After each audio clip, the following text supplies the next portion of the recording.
As we live in a day of Zoom meetings, online appointments, and streaming our lives, there's one aspect that sometimes does not get paid as much attention: your sound. Specifically, your microphone sounds. Today, I will show you how to get this kind of sound from your microphone without spending hundreds of dollars on equipment. And we will do it with this, a microphone that I spent $20 on. Stick around and find out.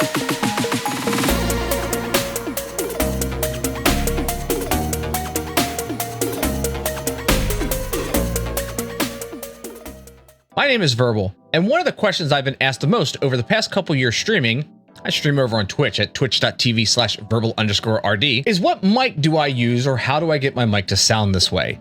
My answer usually is it doesn't matter what microphone you're using, but how you set it up. Even the cheapest mics can be modified to sound more like an expensive version. Your voice is one of the biggest resources you have as a streamer. It doesn't matter the kind of video you can produce or the quality of the camera that you have. If your audience can't hear you well, or it's not pleasant for them to listen to you, they will move on.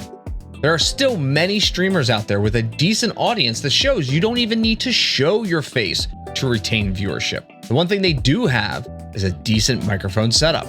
How many times have you dropped into a stream that looks really well done, only to not hear the streamer, or worse, their microphone constantly clips or distorts? How long did you stay in that stream? While there are lots of programs out there that can process audio, I want to focus on applying filters within OBS. Since you're watching this, I will assume you've got a basic understanding of OBS and already have it installed. All you will need for this is your microphone, some filter plugins, and a little time to properly set this up. Let's get started by getting the plugins that we're going to need. The first set of plugins that you're going to need are Reaper or Replugs. You can download them from www.reaper.fm/replugs. If you have a 64-bit system, most computers today are 64-bit, so I would highly recommend downloading the VST version 2.36 64-bit. Once downloaded, run the installer and install them into their default location.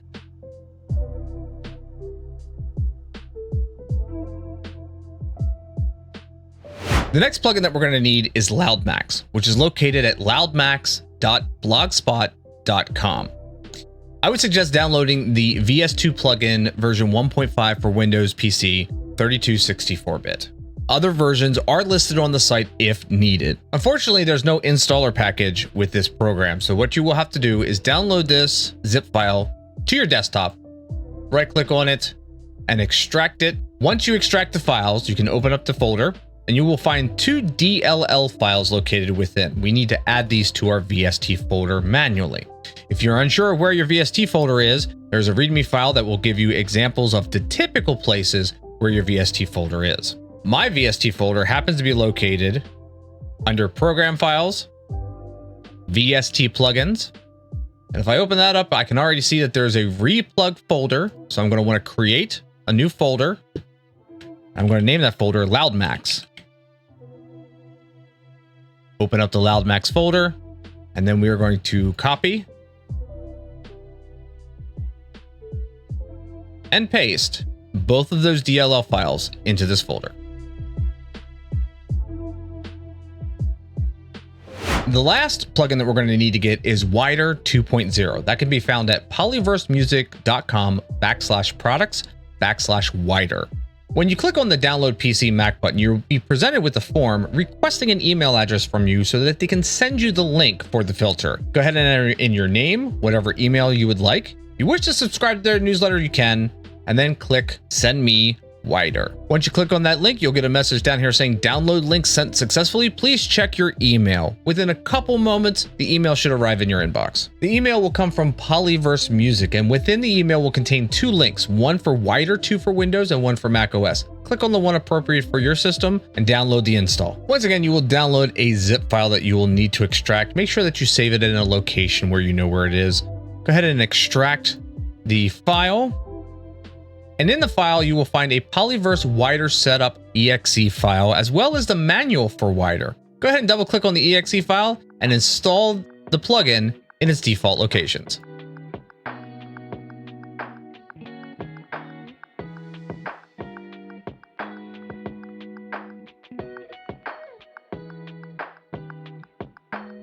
And that's it for the plugins. You can go ahead and open up OBS now. From this point on, we're going to be using the microphone that we're going to be setting up. The next thing you're going to want to do is record a video of yourself reading a passage from a book or reciting your favorite movie scene or whatever it is that you want, but it should last about 20 to 30 seconds. Make sure that you use your natural speaking voice with all of the normal inflections, using increased and decreasing volume if you can. Leave about 10 seconds of silence at the beginning of the video so the mic can pick up the ambient sounds or background sounds in your space. This will be important for setting up one of the filters. If you're trying to set this up for live streaming, think of how you speak and react during your stream.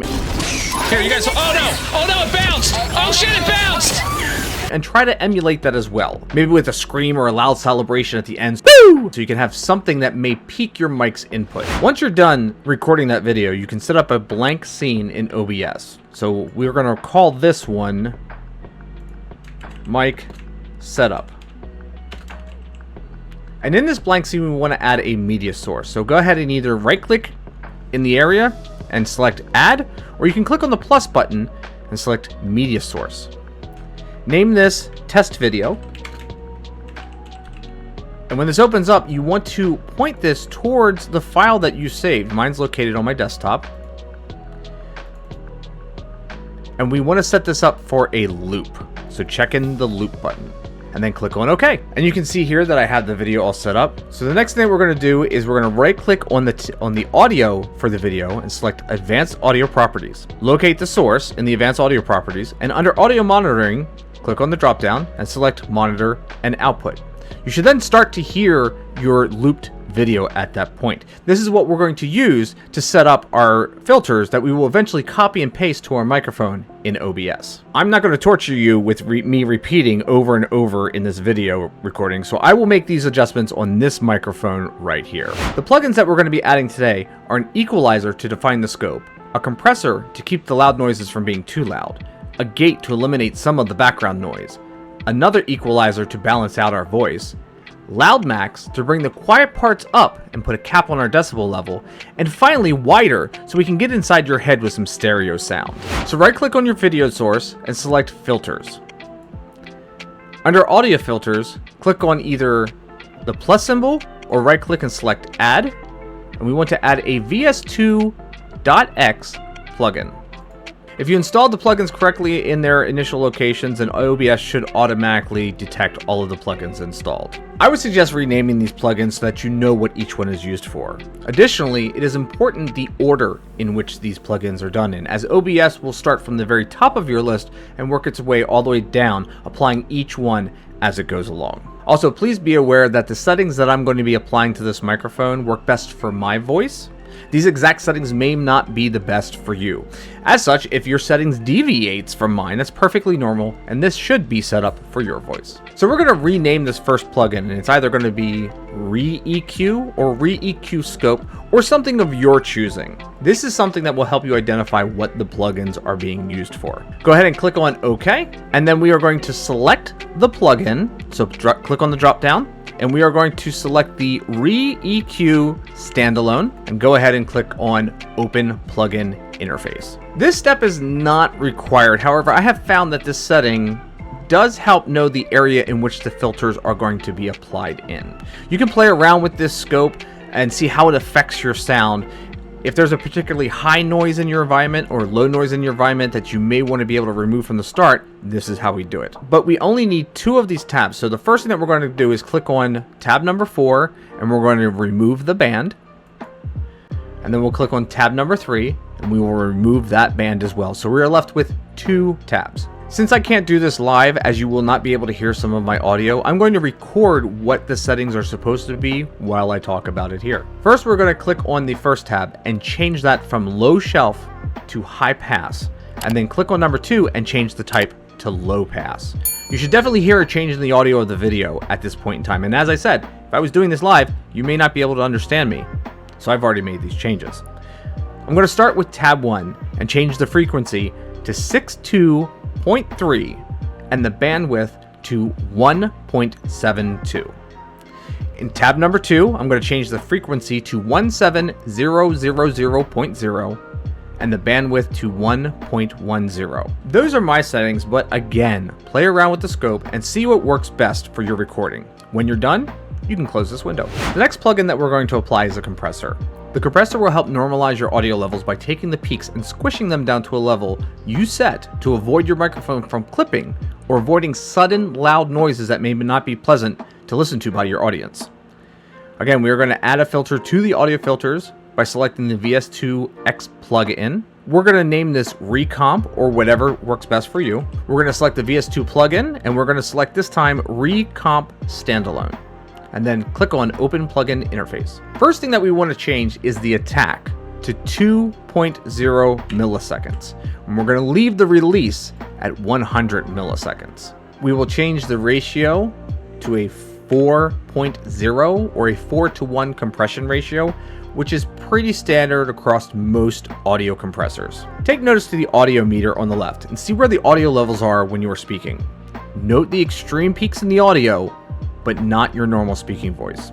We want to set the slider to be at or slightly below your normal speaking voice. We don't want it to be at the level of the peaks, or it will never compress the audio to a normalized level. You can make minute adjustments to the decibel level by entering the number below the slider. If set correctly, when the peaks hit in the video, you should see the audio levels on the right go red at the top.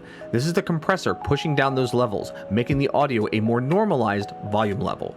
You can still hear the excitement, but it's not blasting through your headphones. Sometimes with compressors, they can decrease the overall volume level. If you feel the volume is too low, you can add some gain to the output by increasing the wet output. Be careful though adding too much gain on the output. We don't want to go back to clipping the microphone again, which is what we were trying to correct. Normally a decibel or two increase should be enough. When you're satisfied with the output, you can close this window. The next plugin that we are going to add is a gate.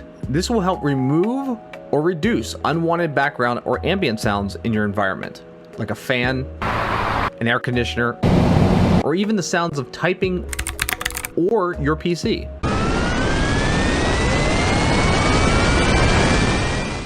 So again, we're going to add a VS2 plugin and we're going to rename this Regate. Click on the VS2 plugin dropdown and here we will select Regate Standalone. Then click on the Open Plugin Interface. Now this plugin may look similar to the last, but its purpose is much different.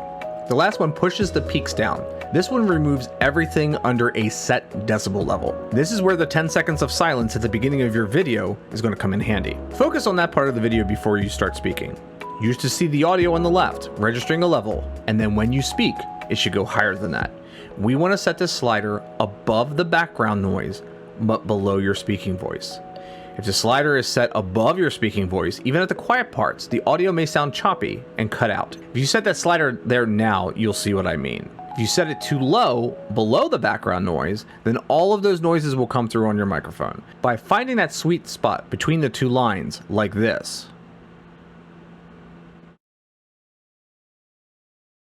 you should effectively remove the background sounds altogether. You may have to play around with this a few times to find that sweet spot. There are a bunch of other settings here that you can mess around with, but honestly, the only setting that's really needed is that gate slider. Once you found your sweet spot, go ahead and close this window.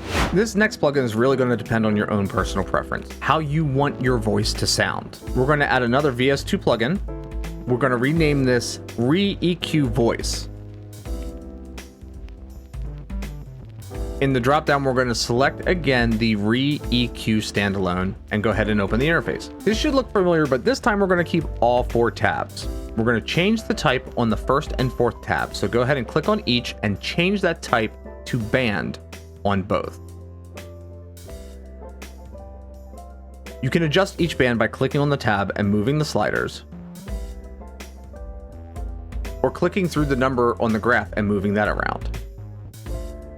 Don't worry if this gets all out of whack. You can completely reset everything by clicking on the Reset Defaults button. Pay attention to your waveform on the graph.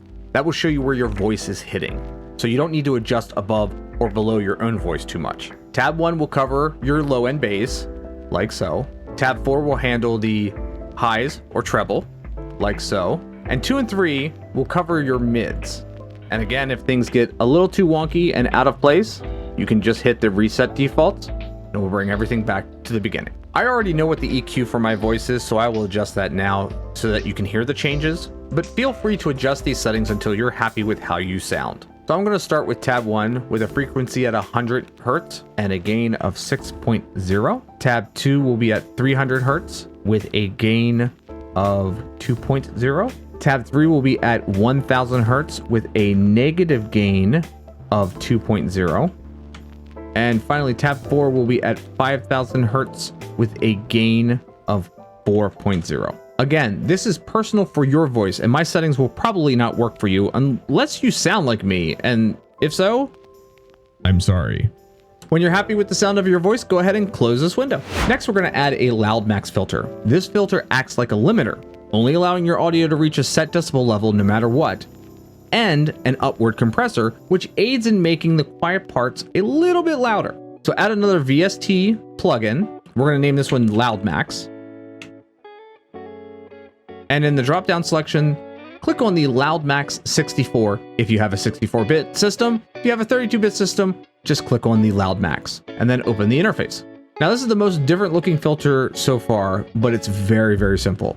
Moving the top slider will increase the audio gain, so you can hear that now, while moving the bottom slider will limit how much it can actually output, and therefore making it essentially quieter. If you click and move the sliders, however, you're going to find that they move very quickly, but if you hold the shift key and then move the slider, you'll have much more control over where you want to have this set. I'm going to set my top slider, or the threshold, to -3.0, and the bottom slider, or the output, is going to be set to -1.0. This will increase my gain on the quiet parts, but cap my audio so that it should never go above -1.0 decibels on the audio meter, and therefore I should never clip no matter how loud I get. When you're happy with your settings, go ahead and close the window. The last plugin that we're going to add is Wider.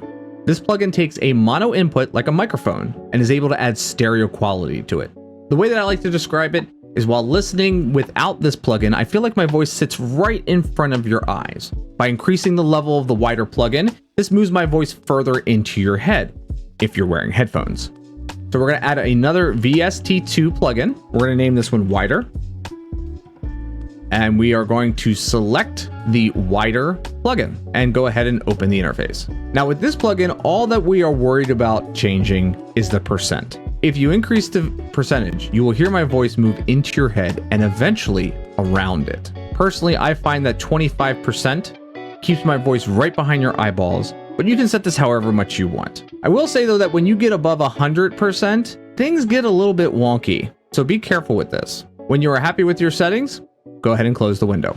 Now that's all the plugins. If you followed along, your looping video should sound worlds better than from where you started. You can turn off each filter and then turn them back on again to see where you ended up. Hopefully you're satisfied with the settings. If not, you can always go back and change them as needed. But you might be asking, Turtle, this sounds great on the video, but do I have to add all these to my mic again one by one? I'll wait. That's a great question. No, you don't. For this example, I'm going to use another microphone that I had set up in OBS, which has no filters in it whatsoever. All you have to do is right-click on the video source where you've made all of these filter changes, select Copy Filters. Now right-click on your microphone source and select Paste Filters. Open up the Filters pane on the microphone, and you should see all the filters are exactly in place, set up exactly how you have them set up over on the video. One thing I will say is if you ever go back to make adjustments and do this copy paste method again, make sure you delete all the previous filters on the microphone before pasting, or you will end up with duplicate filters. Additionally, if you ever go to change your filters again, before making the starting video, make sure all your filters are either turned off or deleted on the microphone, or you will be adding filters to a video that already has filters on it, and that can create quite the headache when the settings don't match what you think it should sound like. To see how much better your microphone sounds now, you can record another video using the same phrase and inflections and play them back to see the improvements. So, were we able to make this microphone sound like my higher quality microphone? Let's test this. This is the low-end microphone with all of the filters applied. Listen to this amazing audio quality. And this is the high-end microphone with the same filters applied. Listen to this amazing audio quality. While it may not sound exactly the same, you can hear that there has definitely been an audio quality improvement to the point where I would say this would be a decent, inexpensive mic to use for meetings or streaming. I can't guarantee that this will work like this on every microphone out there, as there are some with terrible quality parts or technical limitations, but you should be able to at least improve the sound beyond how it was out of the box. In a future video, I plan on showing you 2 programs you can use to apply these filters so your microphone will sound the same no matter if you're using Discord, Teams, or Zoom. And if you found this video to be helpful, consider liking the video, subscribing, and hitting that notification bell so you will know when I post my next helpful video. I hope I've helped make a little bit more sense out of your tech today. Appreciate you spending your time watching this, and I will see you next time.